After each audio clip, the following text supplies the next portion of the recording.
Lo que voy a ver ahora va a ser balanceo de partes rotatorias, ¿sí?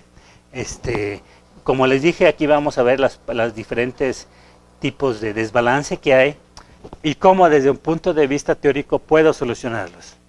Al final de cuentas, esto no se puede solucionar más que por métodos experimentales, ¿ok? Porque para determinar el desbalance que sufren esos ejes, pues es forzosamente analizar cuáles son las vibraciones que producen. O bien, en un momento dado, quizás si tuviera sensores de fuerza, podría calcular cuáles son las fuerzas en los apoyos y a partir de esas fuerzas en los apoyos determinar cuál es el desbalance. El método más tradicional más bien tiene que ver con vibraciones, ¿ok? Se miden las vibraciones que se producen en los apoyos y a partir de esos resultados uno deduce cuál es el estado de desbalance que tiene el sistema, hace unas pruebas, es decir, añade un desbalance de manera de alterar ese estado y a partir de esas pruebas entonces ya uno puede decidir cuáles son los valores que uno tiene que añadir o eliminar para producir un balance perfecto, ¿ok? En realidad no hay balances perfectos, ¿ok? Una vez que si ustedes se dedican un poquito más balanceo, van a saber que hay diferentes clases de balanceo, ¿sí? Por ejemplo, el balanceo que se hace en las ruedas de los automóviles es un balanceo relativamente burdo. Creo sin estar seguro que se llama clase 40, ¿sí? ¿Ok? Dense cuenta que se balancea solo en un plano. Ocasionalmente, cuando llevo mi carro a balancear, me gusta acercarme al operador y hacerle preguntas de por qué hace esto o lo otro. No sé si ustedes lo han visto. Cuando menos en los lugares donde yo he visto, el desbalance que se produce en las llantas tiene una precisión de 45 grados, ¿sí? O de 90 grados. O sea, ilustra en qué cuadrante está el desbalance, ¿sí? Pero nada más, no hay mayor precisión, ¿sí?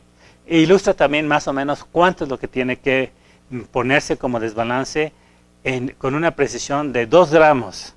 Por eso los plomos que tienen marcados los pueden cortar a la mitad, lo pueden poner 3/4 partes de plomo, etcétera, etcétera. Frecuentemente, si requiere más de un plomo, entonces es frecuente que el plomo lo pongan en la parte interior de la llanta, porque sienten que está tan desbalanceado que ahí sí conviene tratar de intentar, que no es exactamente cierto, un balanceo en 2 planos. Los 2 planos serían, vamos a decir, los 2 planos del ring de la llanta, ¿sí? ¿Ok? Pero es un procedimiento relativamente burdo. ¿Cuál piensan que ustedes que tenían que tener partes que fueran balanceadas de manera mucho más precisa? Por ejemplo, ¿mande? ¿Ejes de turbinas? Podría ser, pero dense cuenta que eso es algo relativamente, vamos a decir, un poquito más alejado de nosotros.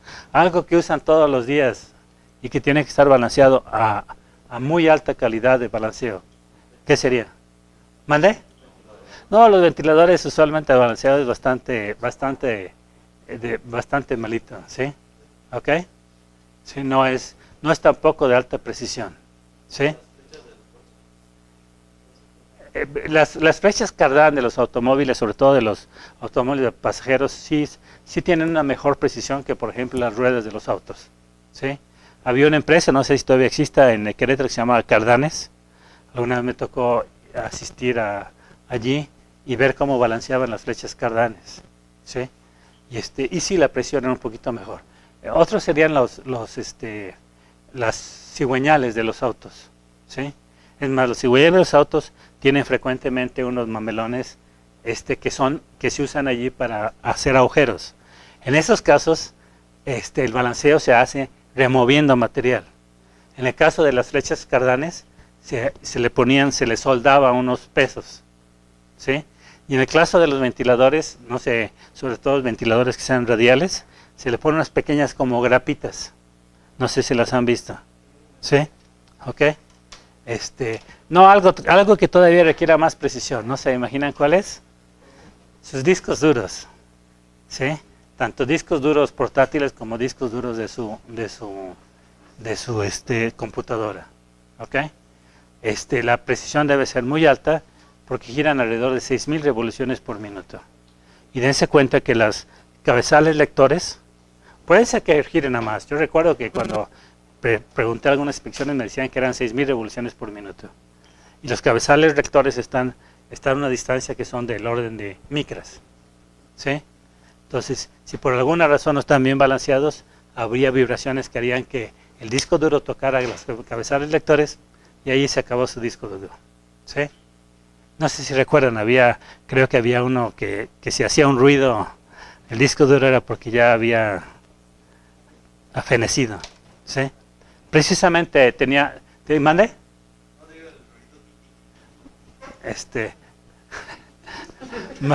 Mahón tiene una forma muy especial de describir las cosas. Bueno, ok. Entonces, vamos a ver. Voy a decir primero qué es un eje fijo, una parte rotatoria o un eje balanceado. ¿Sí?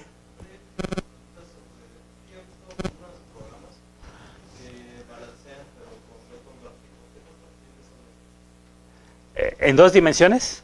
¿En dos planos? Sí. Se puede hacer, vamos a decir, en computadora. ¿Sí? Mira, cuando yo aprendí a hacer balanceo en dos planos, que fue cuando estuve en maestría en los años 73, el balanceo lo hacíamos gráficamente. ¿Sí?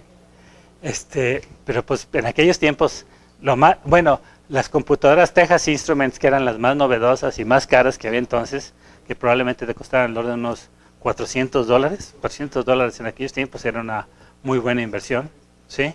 Vendían programas para hacer balanceo en dos planos, pero venían una especie como de pequeña memoria, que era el programa que podías usar para balancear en dos planos.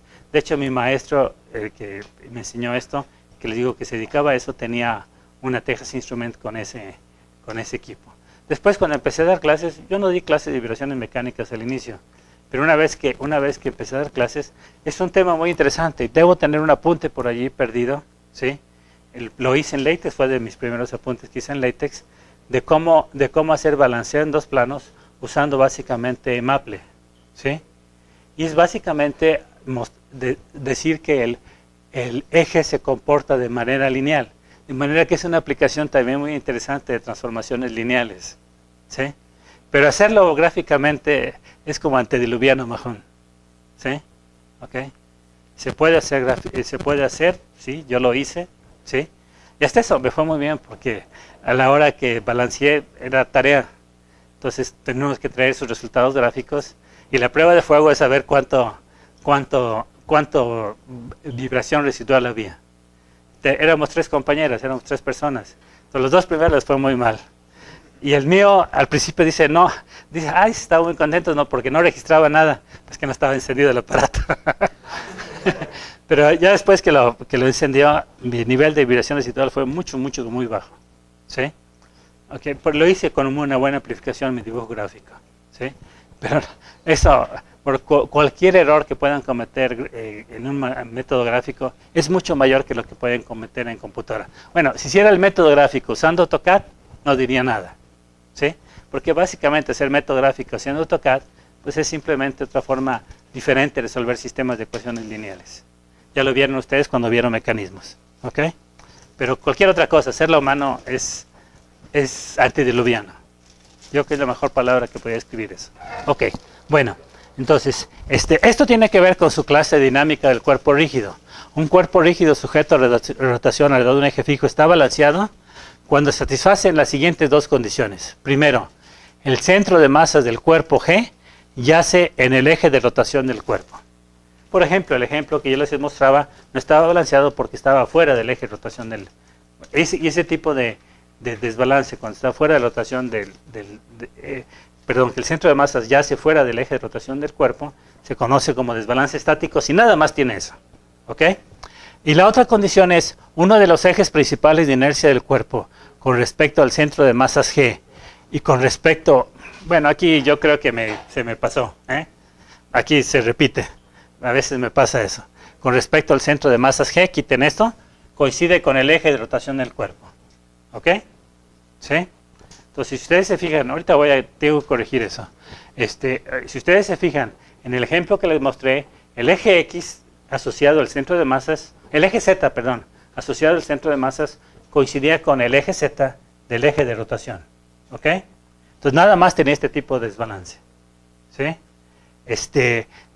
Va a haber casos en los cuales solo tenga este tipo de desbalance. Es decir, mi centro de masas está localizado a lo largo del eje de rotación, pero el eje principal de inercia no coincide con uno de los ejes principales de inercia no coincide con el eje de rotación del cuerpo. En ese caso, ese tipo de desbalance se llama desbalance de Cople. ¿Por qué? Porque lo que va a ocurrir va a ser que se van a presentar fuerzas iguales y opuestas en los apoyos. ¿Ok? Entonces vamos a decir, la suma de fuerzas es igual a 0. Nuevamente, estoy despreciando el peso del cuerpo. ¿Ok? ¿Sí? La suma de fuerzas va a ser igual a 0. ¿Por qué? Porque si mi centro de masas yace en el centro del eje, la aceleración normal del centro de masas va a ser 0 y por lo tanto mi suma de fuerzas debe ser igual a 0. ¿Sí? Y para que mi suma de fuerzas sea igual a 0, eso va a requerir que mis fuerzas en los apoyos sean iguales y opuestas. ¿Sí? Pero la aparición de tiene que ver con algo que vimos en la clase dinámica 2, que no es muy frecuente que se vea, pero que tiene que ver con la deducción general de las ecuaciones de movimiento de un cuerpo sujeto a movimiento vamos a decir, a movimiento espacial. ¿Ok? ¿Está claro? ¿Hay algún problema? Con confianza. Bueno, ok. Entonces, déjeme decirles, nuevamente, usualmente si existen las dos cosas, entonces el desbalance se llama dinámico. Frecuentemente este desbalance de Cople, los libros no lo cuentan. ¿Es estático o dinámico? Pero desde el punto de vista de simulación es interesante analizar también el caso de desbalance de Cople. ¿Ok? ¿Está claro? No sé si eso se ve muy frecuentemente. Por ejemplo, yo viajo todos los días a Celaya y de vez en cuando nos encuentra cosas, sobre todo en los camiones, muy raras. Por ejemplo, nos ha tocado ver camiones en los cuales las llantas traseras hacen un movimiento así. ¿Ok? Eso es simplemente que el eje de rotación de la llanta, vamos a decir, la llanta está desbalanceada, seguramente está terriblemente desbalanceada, pero allí se nota sobre todo el desbalance de Cople. ¿Sí? Ahora, eso todavía no es todo, dense cuenta. Usualmente esos ejes están acoplados a un motor, y al acoplar ese eje a un motor, usualmente uno usa lo que se llama ¿cómo se? Coples. ¿Sí? ¿Ok? Nuevamente, si el cople es rígido y hay imagínense que el eje del rotor es y el eje del cople es otro, ¿sí? O sea, que no sean coaxiales, entonces ahí también se van a presentar problemas. Pero eso usualmente produce vibraciones en las direcciones axiales. El ejemplo que yo estoy poniendo de rotaciones produce más bien vibraciones en las direcciones radiales. Si mi eje de rotación es el eje Z, significa que las vibraciones irían a lo largo de los ejes X y Y. ¿Ok? ¿Está claro? Entonces, pero eso no nos toca a nosotros ver eso. ¿Ok? ¿Está claro? Bueno, entonces, ahorita les voy a explicarle por qué de eso. ¿Sí? La primera de las ecuaciones de Newton-Raphson que ustedes recuerdan es esta. Suma de fuerzas igual a masa por la aceleración del centro de masas. ¿Sí? Donde Fi son las fuerzas externas aplicadas al cuerpo rígido y Ag es la aceleración del centro de masas del cuerpo rígido con respecto a un sistema de referencia newtoniano inercial. Y acuérdense que para efectos de la ingeniería mecánica, un sistema de referencia newtoniano inercial es la Tierra. La segunda ecuación se deduce de forma general de esta manera. ¿Sí? Esta es. ¿Sí? Entonces, acuérdense, usualmente nosotros lo que pasa es que decimos, bueno, si mi eje de rotación es el eje Z y uno de los ejes principales de rotación es el eje Z, es decir, en movimiento plano general usualmente mis ejes que están en el plano de movimiento son los ejes X y Y, mientras que el eje Z sale del plano del pizarrón. Entonces, tradicionalmente uno supone que uno de los ejes principales de inercia coincide con el eje Z. Entonces, si eso ocurre, este término desaparece. Y me queda nada más esto. ¿Sí? Pero precisamente cuando uno de los ejes principales de inercia del cuerpo rígido con respecto al centro de masas no coincide con el eje de rotación, entonces, aun cuando imagínense que está rotando a velocidad angular constante, si rota a velocidad angular constante, la aceleración angular sería 0, de manera que este término desaparecería, pero este término no desaparecería. ¿Ok? Entonces este es el causante de esas fuerzas que tienen que anularse y que se llama desbalance de acople, porque esas fuerzas que son iguales y que se anulan producen un acople. ¿Ok? Y ese acople está dado precisamente por esa expresión. ¿Ok? ¿Está clara? Bueno. Ok. Acuérdense que nosotros en dinámica del cuerpo rígido hacemos siempre esa suposición, ¿sí? De que el eje Z es un eje principal de inercia. Si mi eje Z es un eje principal de inercia, estos productos de inercia son iguales a 0. Y en ese caso, si mi aceleración angular es 0, entonces esto va a desaparecer. Y a la hora que hago este producto, pues dense cuenta que esto me va a dar igual. A la hora que haga este producto me va a hacer WK por, sería IGZZ por W por K. Entonces esto también desaparece. ¿Ok? Ese es para que esté desbalanceado. ¿Ok? ¿Sí? ¿Está claro? Ahora, ese es el objetivo. Queremos llegar a un eje que esté desbalanceado. Entonces, vamos a analizar los diferentes tipos de desbalance. El primero es desbalance estático. Pongo, por ejemplo, a este ustedes me los hicieron, ¿verdad? ¿Sí? ¿No? ¿Entonces quién me los hizo? ¿Tú, Carlos? Bueno, entonces ya no recuerdo quién me lo hizo, pero... No, yo lo hice. Por eso no me acordaba. Es que de pronto sí que estaba muy bien hecho y dije, no puede haber sido yo. A ver, entonces, este es un rotor desbalanceado, ¿sí? Dense cuenta, la longitud del rotor es L, el radio rotor es R. No toma en cuenta los extremos de los ejes, ¿sí? Vamos, cuando en la práctica tendría que tomarse en cuenta.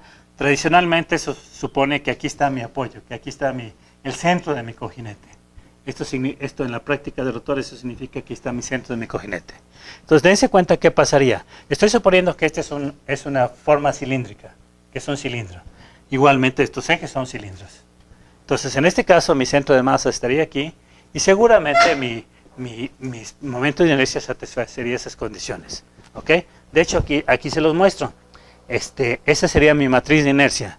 Mi matriz de inercia sería, con respecto al eje X y al el eje X y eje Y están en contenidos del plano del pizarrón, sería esto. ¿Sí? Y con respecto al eje Z vendría siendo esta otra. ¿Ok? ¿Sí? ¿Ok? Nuevamente, mi eje X, mi eje Y y mi eje Z son ejes principales de inercia, entonces no tendría ningún problema. ¿Está claro? Mi centro de masas ya es en el eje rotación, mi eje principal de inercia es el eje Z, entonces no habría ningún problema. ¿Ok? Si hago rotar ese objeto o ese eje a una velocidad angular constante, no debía haber fuerza alguna, ni fuerza alguna que apareciera en los apoyos. ¿Ok? ¿Está claro? Bueno, entonces, ahora voy a poner un desbalance estático. ¿Qué es lo que hago? Imagínense que le pongo una pequeña masa, ¿sí? Y le voy a poner esa pequeña masa en el centro del rotor. ¿Ok? ¿Está claro? ¿Sí? Para efectos de los cálculos no voy a añadir esa masa, pero sí voy a usar esa masa para ver cuál es la excentricidad. ¿Sí? Este es el eje del rotor, es la primera línea que ustedes ven. La línea superior vendría siendo donde está localizado el centro de masas. ¿Cómo lo voy a hacer? Pues lo voy a hacer de forma muy sencilla, simplemente haciéndolo de esta forma. Hago suma de momentos de primer orden de masa con respecto al punto G, ¿sí? Y digo que con respecto al punto G, discúlpeme, déjenme ver a ver si lo puedo poner así. Ok, espero que todavía un poquito más. Ok, bueno, hago suma de momentos de masa con respecto al punto G, ¿sí? De primeros momentos de masa, y tengo que la masa del rotor multiplicado por el vector de posición, que sería 0, ¿sí? G es mi punto inicial, es que estaba aquí. Y después tendría más M. Acuérdense que mi eje Z es mi eje X es hacia abajo. ¿Por qué es hacia abajo? Porque acuérdense que quiero que sea un sistema a derechas. Entonces sería X por Y, sería Z. Z saldría del plano del pizarrón. Aquí sería X, Y entraría al pizarrón, de manera que X por Y me daría Z también. ¿Ok? Entonces aquí lo que tengo es que me quedaría que esto sería igual a menos M por R por I. ¿Ok? Menos M por R por I. Entonces, ¿mandé? ¿Ese está ahí en su página? No, todavía no lo he subido. Ah, Ok. Entonces, ahora se podrán dar cuenta qué pasaría R de G' respecto de G. Ahora calcularía mi nuevo centro de masas. Y mi nuevo centro de masas vendría dado por esta expresión. ¿Sí? Y mi nuevo centro de masas vendría siendo menos M R de G' respecto de G. No estoy totalmente seguro, a lo mejor aquí tengo algo mal.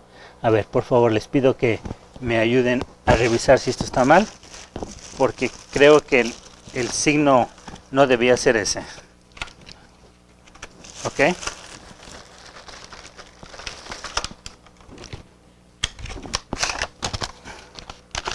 A ver, vamos a ver. Q de G va a ser igual a M por 0, menos M por menos R por I. ¿Sí? Porque acuérdense que X es positiva hacia abajo. Entonces está correcto. ¿Sí? Por definición, esto vendría siendo Q de G, Q con respecto a G vendría siendo igual a M mayúscula más M minúscula, es decir, la masa del rotor más la masa que añadí por el vector de posición de G asterisco de mi nuevo centro de masas con respecto al antiguo. Entonces esto me quedaría igual a menos M por R por I. Ok. No, está correcto. Igual por esto. Y despejo el vector de posición de G asterisco con respecto a G. Y me dice que mi resultado va a ser menos MR entre M más M asterisco. ¿Qué significa eso? Que mi centro de masas mi nuevo centro de masas está en la dirección negativa del eje Z. Dense cuenta que la dirección positiva del eje X. Mi dirección positiva es X, es hacia abajo. Entonces mi dirección negativa vendría siendo hacia arriba. ¿Ok? ¿Está claro? Entonces sí estaba correcto. Pensé que había cometido un error. ¿Ok? Bueno. Entonces, ahora ves, a partir de eso puedo calcular lo que se llamaría la excentricidad. La excentricidad no sería más que la distancia entre los dos ejes paralelos, los dos ejes Z paralelos. Una que pasa por el centro geométrico del rotor y una que pasa por el centro de masas. Y esa excentricidad vendría siendo M minúscula entre M mayúscula por R. ¿Está clara? ¿Sí? Bueno, una vez que tengo eso, podría calcular cuánto sería la aceleración del centro de masas. ¿Sí? Se mueve a velocidad angular constante, esta alfa es 0, y aquí me quedaría aplicando mi teorema, el concepto de placa representativa, me quedaría menos W cuadrada por ese vector de posición, y eso me quedaría menos W cuadrada por M menos M, vendría siendo esa parte, ¿sí? Entonces lo que me diría es que las fuerzas que aparecen aquí, vendrían siendo, en ese instante, R de A y R de B vendrían siendo el valor que tengo apuntado allí. ¿Sí? El valor que tengo apuntado allí vendría siendo eso que está allí. ¿Sí? R de A más R de B vendría siendo la masa por la aceleración normal. ¿Sí? Vendría siendo esto. Pero acuérdense que esto simplemente es en una posición. Mi eje está rotando. ¿Sí? De manera que un instante después mi centro de masas no va a estar en la dirección del eje X, sino va a estar girando con respecto al eje X. De manera que produzco fuerzas en X y Y, cuya magnitud va a venir dada por estas expresiones. Ahora, ¿cómo las calculo? Pues la voy a calcular usando la otra expresión. ¿Sí? Voy a calcular el momento de inercia con respecto al centro de masa original. Estos son los cálculos que tengo de los productos de inercia, momentos de inercia. Ya lo tengo allí, lo calculo de esta forma y me dice que la suma de momentos debe ser igual a 0. ¿Ok? Y entonces, ¿qué es lo que tengo allí? Como la suma de fuerzas debe ser igual a 0, entonces hago suma de momentos con respecto a un punto G, con el punto G asterisco, de las fuerzas que están aplicadas en los apoyos de mis cojinetes, y lo que tengo es este valor. ¿Sí? Entonces me dice que R de A va a ser igual a R de B. ¿Está claro? ¿Sí? Si R de A es igual a R de B, y por otro lado tengo que R de A más R de B debe ser igual a este valor, ¿sí? pues entonces dense cuenta que cada una de las dos reacciones debe ser igual a la mitad de este valor. ¿Está claro? ¿Sí? Ahí está. Ahora, lo único que hago es de pronto darme cuenta de lo que les había comentado, de que el eje está rotando, y si el eje está rotando, entonces significa que realmente estas reacciones van a ser funciones del tiempo, ¿sí? Y que van a depender de la velocidad angular del eje y del tiempo, y simplemente va a tener una componente a lo largo del eje X y una componente a lo largo del eje Y. Para t igual a 0, pues esto sería 0 y nada más tendría esta parte, que es en cierta forma mi análisis original. ¿Está claro? ¿Sí? ¿Está claro? ¿Sí? Bueno, ok.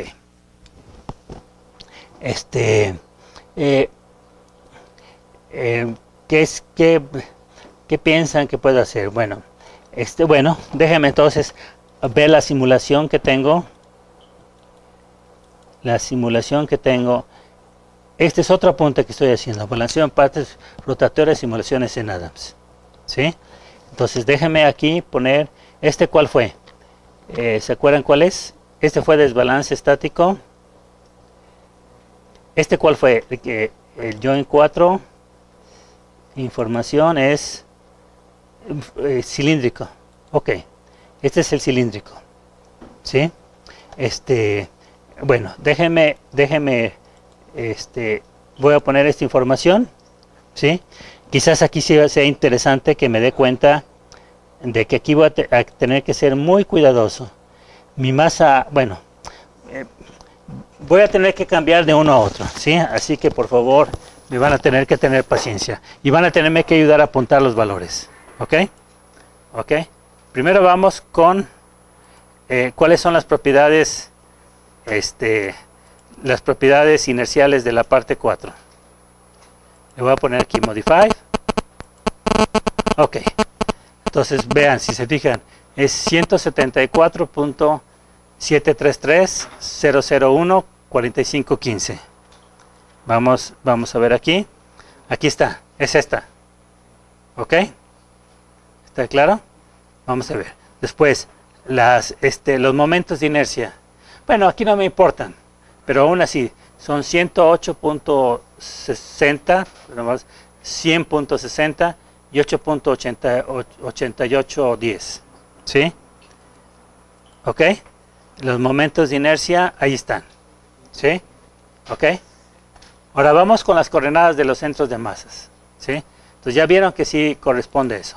Ahora vamos con las coordenadas de los centros de masa. Marker, vamos a decir, información. Una de las cosas importantes es que ustedes vean, la orientación aquí es importante. La orientación me dice que con respecto a los ejes X, Y, Z, que está por default, que ustedes ven siempre en su archivo Adams, que está en la parte inferior izquierda, ¿sí? Me dice que con respecto a esos ejes son paralelos. ¿Ok? ¿Sí? ¿Qué significa? Que mis ejes principales de inercia de mi rotor vienen siendo el eje X, el eje Y y el eje Z. ¿Ok? Entonces, vean aquí estos valores. Mi localización, la parte Z no me importa tanto. ¿Sí? Dense cuenta que para todo efecto práctico la componente en X es 0. ¿Sí? Lo único que quizás importante es que son como 0.37 metros en Y. Eso es lo que está desfasado del eje de rotación.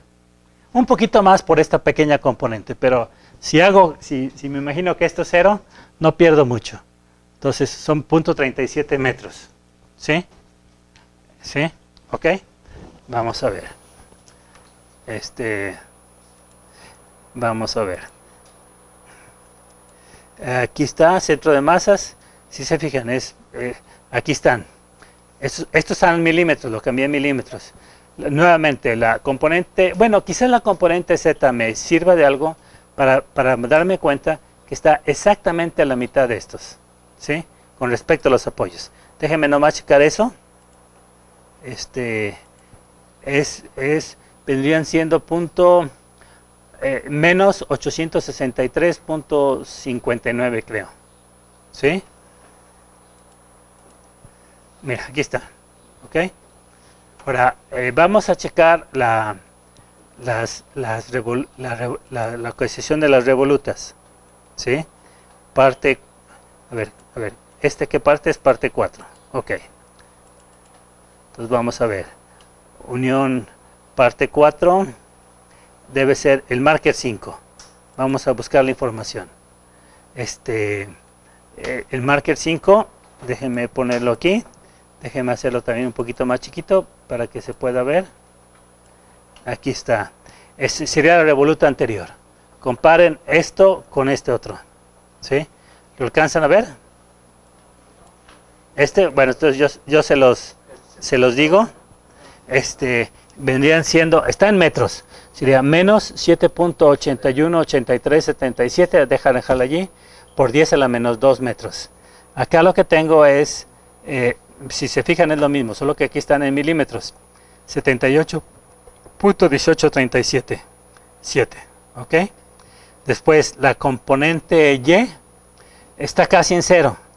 Me da 19.936862 metros. Y la componente Z, bueno, aquí me dio 152.8.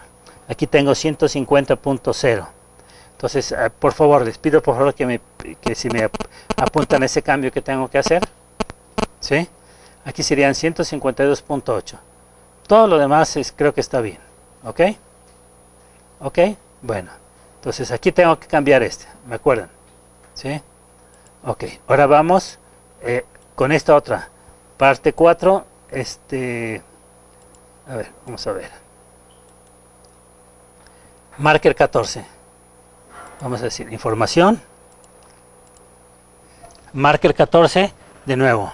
En X vendría siendo menos 7.81837752. 800, aquí tengo 875, ¿sí?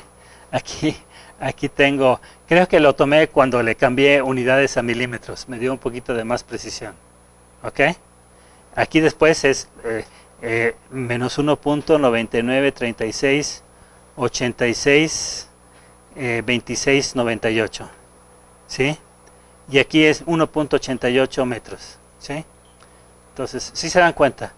De aquí podría sacar cuánto es la distancia al centro de masas, ¿sí? Aquí lo que me dice muestra que el rotor es paralelo a X, ambos tienen la misma coordenada Y, las coordenadas Z son 152 y 1880, mientras que del punto medio es 864, ¿sí? El punto medio de estas dos son menos 864. Cuando aquí debía ser 863.59. O sea, hay pequeños errores, no puedo obviar esos pequeños errores, ¿sí? Se los tengo que decir, ¿sí? Entonces me dice que el centro de masas está descentrado esta cantidad, ¿sí? Mi matriz de inercia es esta, entonces con este centro de masas voy a poder calcular si está girando a 40 pi revoluciones por segundo, ¿sí? Entonces ahí están mis gráficas de velocidad, mis gráficas de aceleración, si se fijan tiene allí algunos picos. Estos picos son vamos a decir, producto de la falta, déjenme ampliarlo, pero son valores muy pequeños, si se fijan. Aún este pico, que es el más grande, es menos 8.5 por 10 a la menos 6. Y evidentemente es producto de la simulación del programa. ¿Ok? Porque todas las aceleraciones aquí son cero, perdón. La aceleración angular del rotor desbalanceado, más bien sería la aceleración del centro de masas. La aceleración del centro de masas la podríamos calcular de forma muy sencilla. Dense cuenta de qué manera. La podría calcular de forma muy sencilla a partir de mi velocidad angular y de mi excentricidad. ¿Ok? Vamos a calcularlos. ¿Sí? La aceleración normal el centro de masas, y aquí déjame ponerle nada más magnitud, vendría siendo igual a 40 pi radianes sobre segundo al cuadrado por la excentricidad, y la excentricidad me dicen que es 0. Me pueden decir 399, ¿qué más? 0014. ¿Se alcanza a ver lo demás? 14, después aquí que es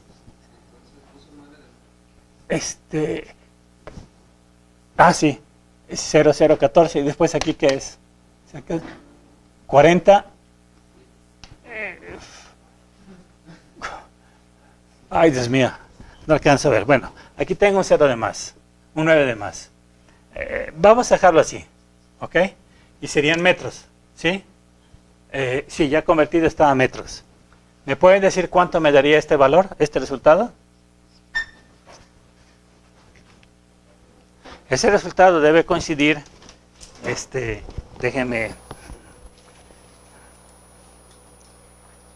creo que este ya lo corrí, ¿verdad? Este problema ya lo corrí. ¿Sí lo corrí ya?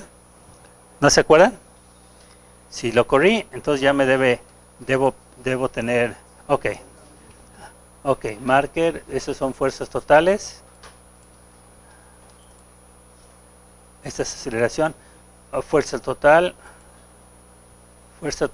página 2,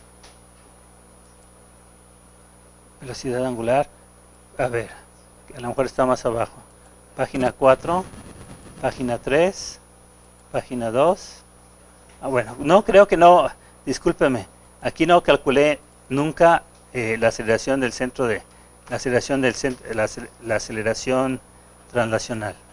Déjenme hacer otra página, en X, en Y, en Z. En Z debe ser 0, ¿ok? Vamos a medirlo, el máximo debe ser ese valor, ¿sí? ¿Cuánto me daría esto? Díganme. ¿Ya me lo dieron?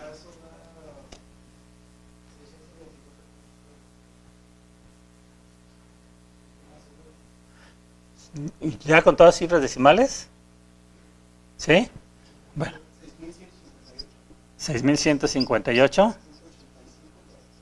85.42 serían metros sobre segundo al cuadrado. Vean, compárelo. Este es el máximo que me da. Bueno, es el máximo y el mínimo son iguales. ¿Sí? Me da 6.158.3691. ¿Ok? ¿Está claro? ¿Sí? ¿Ok? Bueno, entonces, vamos a ver.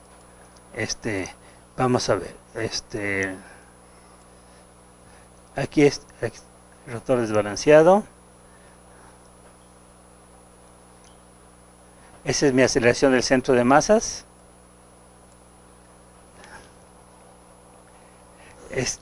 Y entonces puedo calcular también esa no sé si la calculé, esta es la calculada teóricamente, ¿sí? Entonces de ahí a partir de eso puedo calcular cuánto vendrían siendo las fuerzas en las reacciones. Porque mis fuerzas en mis reacciones serían simplemente, nuevamente le voy a poner fuerzas en las reacciones, estoy poniendo magnitud, vendría siendo la masa por la magnitud de la aceleración normal de G. ¿Sí? ¿Y se acuerdan cuál era mi masa? ¿Se acuerdan? No, ¿verdad? ¿Sí? Bueno, vamos a hacerlo. Déjenme regresarme. Parte 4. Medían 174 puntos. Es eso que tengo allí. ¿Ok? Serían 174.733. Ahí le voy a dejar kilogramos masa. ¿Sí? Por 6.158.8542 metros sobre segundo al cuadrado. Esto me va a dar una cantidad enorme, ¿sí? ¿Me pueden hacer esa multiplicación? Me daría newtons.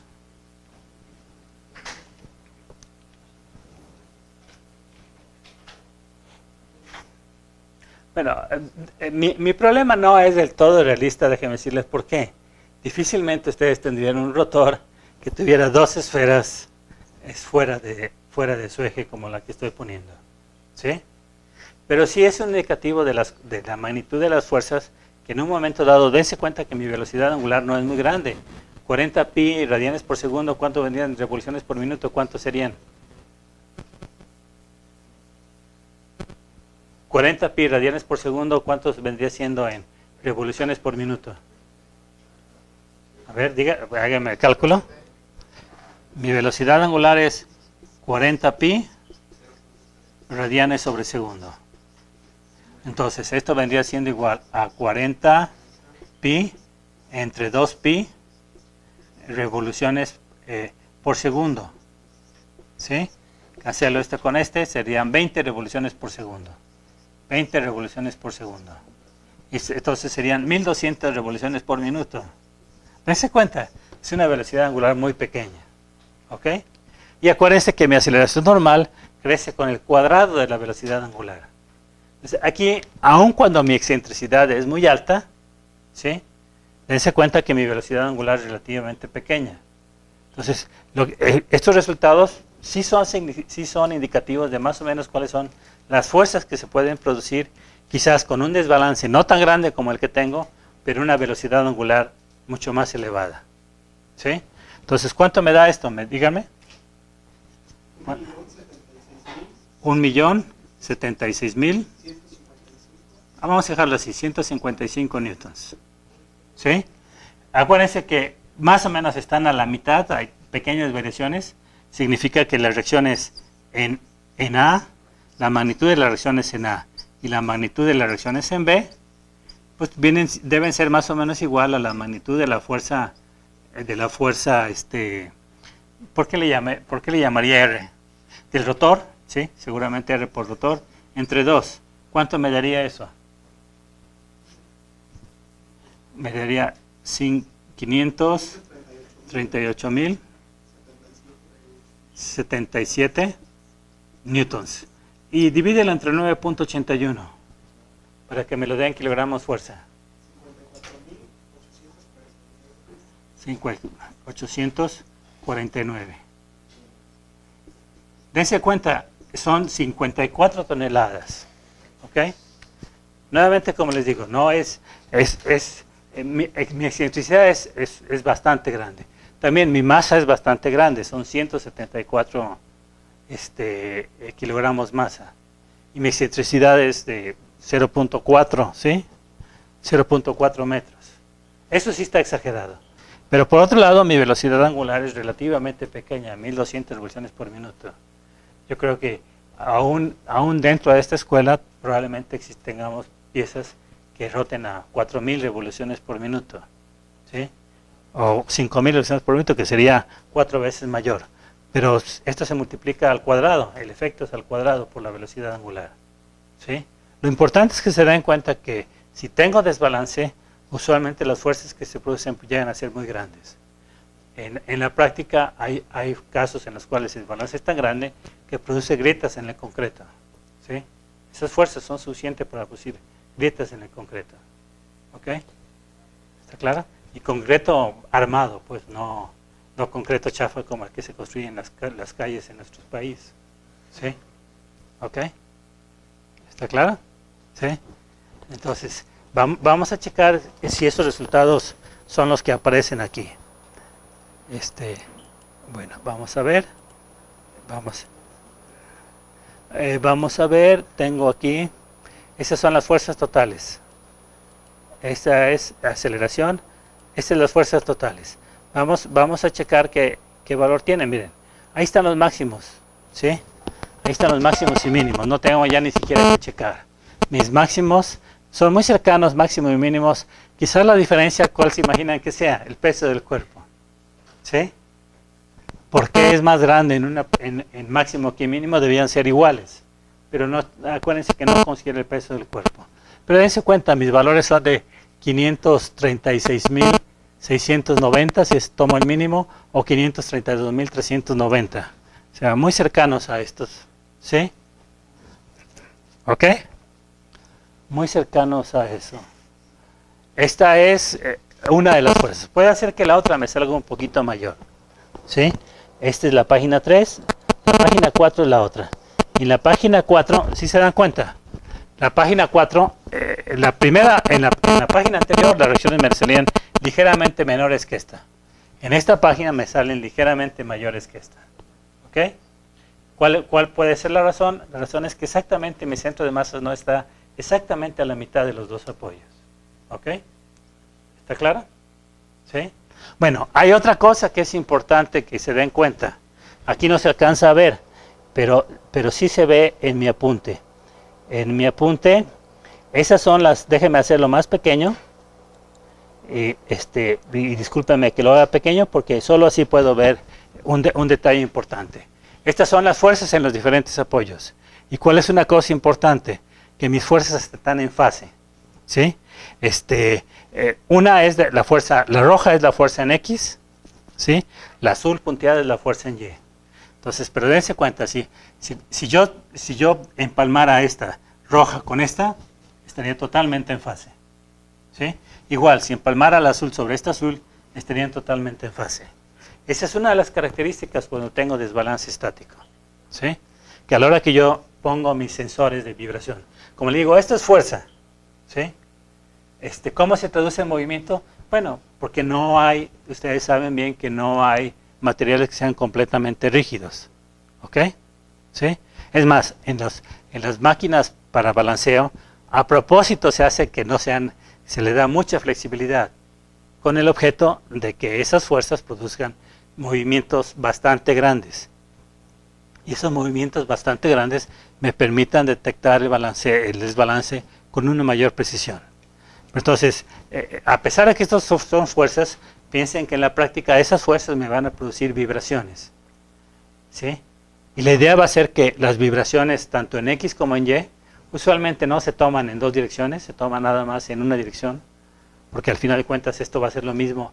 Tiene simetría radial. ¿Sí? Eso significa que las vibraciones en cualquier dirección radial, claro, también depende de los apoyos. ¿Ok? Porque muchas veces los apoyos no tienen simetría radial. Déjenme ponerles cuál sería un ejemplo. Ustedes seguramente han visto apoyos en los cuales aquí está mi cojinete, ¿sí? Y aquí está todo esto, quizás sea concreto, o bien sea una placa de acero, ¿ok? ¿Sí? Aquí está mi rotor. Evidentemente aquí no tengo simetría porque las propiedades, vamos a decir, simplemente vean en la parte vertical, las propiedades de elasticidad en la dirección vertical hacia abajo son diferentes a las propiedades de elasticidad en la dirección vertical hacia arriba. ¿Ok? Tradicionalmente, a la hora que se monitorean vibraciones, se coloca esa parte. ¿Por qué? Porque si la coloco abajo, vamos a decir, la señal que voy a recibir vibraciones va a ser muy pequeña. ¿Está claro? ¿Por qué se colocan aquí? Pues porque aquí la flexibilidad va a ser mucho más grande. Y puedo esperar que tenga una lectura mucho mayor que la que obtendría acá abajo. ¿Ok? ¿Sí? Y se colocan arriba de los cojinetes. ¿Sí? Yo recuerdo haber visto una presentación de un verano de la ciencia que estaba asesorado por una persona aquí que es un poquito difícil de trato. Entonces, el muchacho que había hecho verano en la ciencia había puesto su sensor, estaban supuestamente sensando un motor y a través, no era de nuestro departamento, de manera que no estoy, era otro departamento, pero estaba colocando el sensor, su motor, piensen que este es el motor, aquí está el eje, ¿sí? Aquí está esto, y aquí tiene una parte donde aquí van los valeros. Y después estaba la carcasa, y las carcasas a veces tienen aquí estos para radiar vibración. Pero había una parte aquí que dentro de la carcasa estaba más o menos plana, y allí puso su sensor. Entonces yo le dije, bueno, ¿por qué? Le dije, ¿por qué no pones el sensor? Le dije, ¿por qué no pones el sensor acá? Y me dijo, vamos a decir, siendo este güey está muy tarugo. ¿Sí? Dice, bueno, porque quiero medir las vibraciones en mi motor. Porque querían ver a través de esas vibraciones determinar cómo estaba el estado del motor. Bueno, es que le digo, es que si lo pones aquí, tampoco no las vas a hacer muy bien. Tendrías que ponerlo arriba de los cojinetes. ¿Sí? ¿Ok? Entonces, si se dan cuenta, les hice una pregunta capciosa diciendo, ¿por qué no lo pones aquí? Digo, pues porque quiero medir las vibraciones en el motor. Pero si la quiere medir la vibración del motor, no tiene por qué ponerlas aquí. Tendría que ponerlos arriba del cojinete. ¿Ok? ¿Sí? ¿Por qué? Porque toda la masa del motor, vamos a decir, amortiguaría las vibraciones que se llegan a sensar. Aquí ya no. ¿Sí? ¿Ok? ¿Está claro? ¿Sí? Bueno, entonces esa es la parte. Bueno, ahí les voy a dejar porque ya me pasó el tiempo. Nada más vi análisis estático. Para la siguiente clase voy a ver análisis análisis, perdón, desbalance de acople, ¿sí? ¿Ok? Y después el último va a ser análisis dinámico. Pero ya creo que me quieren correr. Pero, ok, entonces vámonos pues.